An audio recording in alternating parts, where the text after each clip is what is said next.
vie réelle des chefs d'entreprise avec Aurélie Alamijon qui est à mes côtés, directeur au sein de l'ingénierie patrimoniale de Natixis Wealth Management. Bonjour Aurélie. Bonjour. Bienvenue. Le cas dont on parle avec vous, c'est celui de la cession d'entreprise, un chef d'entreprise qui est en train de céder son entreprise. Et se posent évidemment des questions, notamment en matière de fiscalité. Mais juste un petit retour d'expérience, oui. C'est ce que je comprends en discutant avec vos consoeurs ou vos confrères, Aurélie. Le chef d'entreprise, il est focalisé sur son entreprise. Et quand arrive le moment de la cession, c'est très rare qu'il soit bien préparé. Vous êtes d'accord avec ça ? Tout à fait. Alors, la cession d'entreprise, c'est un sujet très vaste, passionnant, très vaste, dont on pourrait parler très longtemps. Mais en synthèse, vous avez raison, souvent les cessions ne sont pas préparées. D'où l'importance de tout un discours, de toute cette anticipation. Parce que même si, effectivement, chaque cas doit être analysé en fonction de la situation patrimoniale, personnelle, familiale et surtout des objectifs du candidat à la cession, chaque cession sera différente. Néanmoins, une idée clé se dessine, c'est celle de la nécessaire anticipation afin de pouvoir réussir cette cession d'entreprise.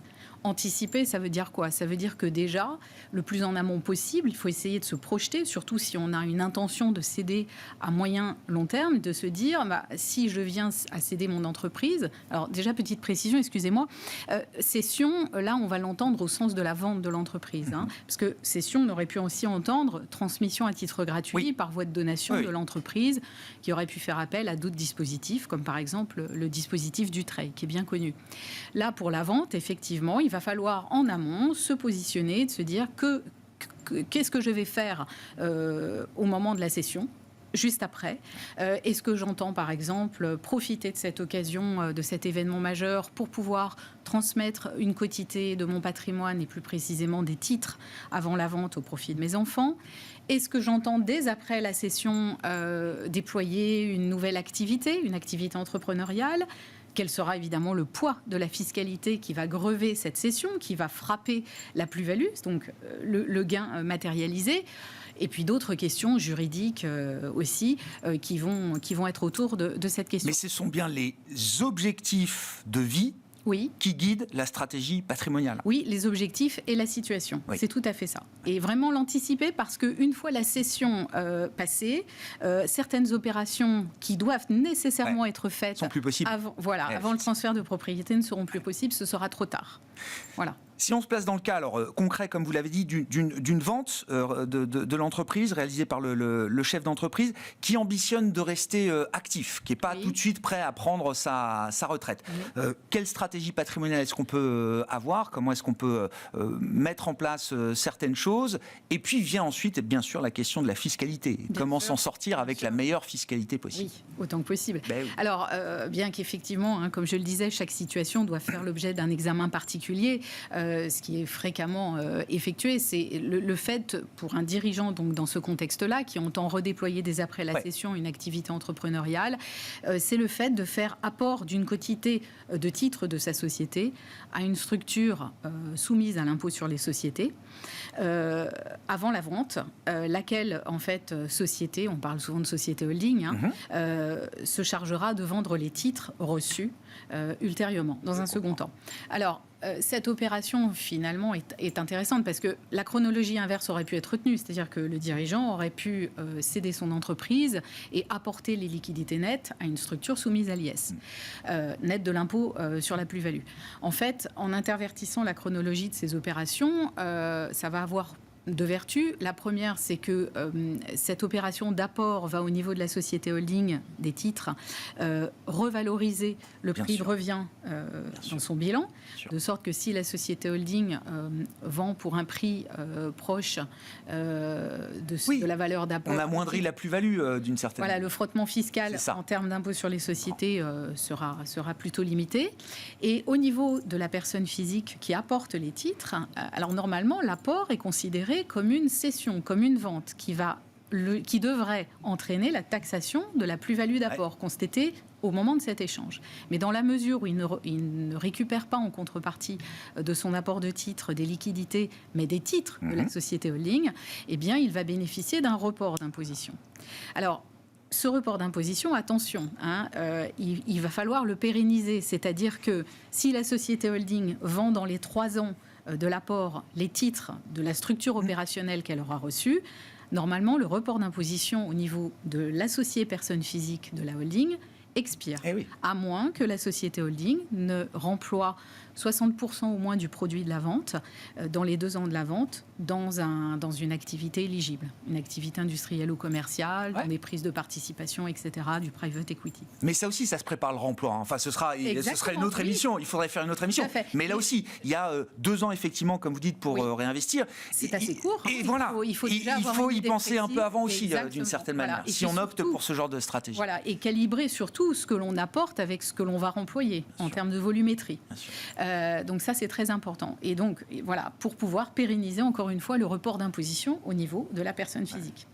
Est-ce qu'on peut, parce que report, effectivement, alors on peut pérenniser le report, mais ça reste un report permanent d'une certaine manière. Ça reste un report. Est-ce qu'on peut ambitionner peut-être, alors d'avoir peut-être une exonération totale? Est-ce qu'il y a des stratégies qui permettent de passer d'une logique de report à peut-être des abattements, des exonérations au final? Alors déjà, vous avez raison, report d'imposition, c'est pas une exonération. C'est souvent la confusion est faite, mais vraiment report d'imposition, c'est juste un différé d'imposition. On suspend la taxation à un moment, à un événement qui va procurer en quelque sorte des liquidités aux titulaires de ce report. Concrètement, s'il vendait la société holding, eh bien, il revient à la liquidité et le report d'imposition expire. Alors, à part le cas où le dirigeant qui serait titulaire de ce report d'imposition disparaît, ou celui dans lequel il donnerait la pleine propriété des titres, et donc dans ces cas, à son niveau, le report d'imposition, enfin la plus-value en report d'imposition serait définitivement exonérée. Néanmoins, le report d'imposition, en cas de donation, basculerait sur la tête des donataires, des bénéficiaires de la donation, donc qui devraient, pour le pérenniser à leur tour à leur niveau, conserver pendant un certain temps.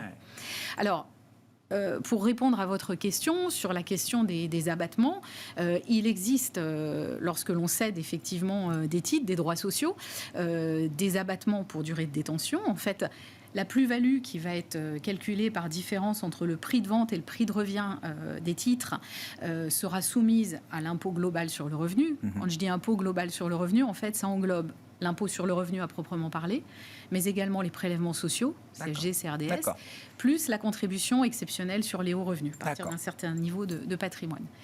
Et pour l'impôt sur le revenu, il existe, lorsque le contribuable opte pour la taxation au barème progressif de sa plus-value, donc ne choisit pas le prélèvement forfaitaire unique, les 12,8, il a la possibilité, pour les titres qu'il a, attention, sous réserve de les avoir acquis avant le 1er janvier 2018, il a la possibilité de bénéficier d'abattements pour durée de détention, qui peuvent aller de 50% jusqu'à 85%, selon les cas, si les conditions sont réunies, et en fonction de la durée de détention des titres au moment où ils sont vendus. Donc, ce sont des dispositifs intéressants. Encore une fois, il faut pouvoir satisfaire toutes les conditions qui sont prévues par les textes, qui sont aussi des conditions parfois strictes et parfois difficiles à atteindre parce qu'elles s'observent parfois pendant un certain nombre d'années avant la vente, parfois même 5 ans avant la vente. Donc voilà, il faut pouvoir être dans ces dispositifs-là. Mais vous dites... on n'aura pas le temps de parler, je pense, du cas de l'immobilier en l'occurrence, Aurélie, mais vous dites... On arrive avec toutes ces options, toutes ces stratégies que vous nous avez présentées, qu'on a esquissées, on arrive à céder son entreprise en France sans succomber à une fiscalité outrancière. Alors, oui, ça peut être... Alors après, il faut regarder au cas par cas, et en fonction, effectivement, des abattements auxquels on peut prétendre. Donc, il faut faire des modélisations. Il y a d'autres opérations qui peuvent être conduites en amont de la cession. On parlait tout à l'heure de l'apport avant la vente d'une quotité de titres. De la même façon, on peut procéder, lorsque l'on est animé d'une volonté de transmettre son patrimoine au profit de ses enfants, par exemple. On peut mettre en place une opération sur une quotité de titres à définir, une opération de donation en amont de la vente au profit des enfants. Voilà. Donc l'idée, c'est vraiment, encore une fois, de pouvoir anticiper au mieux, de réfléchir. Si on donne, par exemple, se dire est-ce que je vais transmettre de la pleine propriété ou seulement la nue propriété, conserver l'usufruit à son niveau. C'est vraiment de réfléchir à ces questions-là pour que le moment venu, on puisse être prêt et mettre en place tout ceci assez sereinement. Faites-vous accompagner. Voilà, exactement. Évidemment, c'est un enjeu trop important pour ne pas prendre le risque de ne pas être bien accompagné. En lien avec son banquier et puis ses partenaires, avocats, fiscalistes, notaires. Merci beaucoup Aurélie, merci beaucoup. Et puis vous reviendrez parce qu'il fallait qu'on parle du cas de cession d'un immeuble, mais ce sera peut-être l'occasion de revenir pour parler de ce cas-là. On parlait de vente d'entreprise et de fiscalité aujourd'hui avec Aurélie Alamigeon, directeur au sein du département d'ingénierie patrimoniale de Natixis Wealth Management. Voilà pour cette émission de la mi-journée. On se retrouve ce soir en direct à 17h sur Bismart.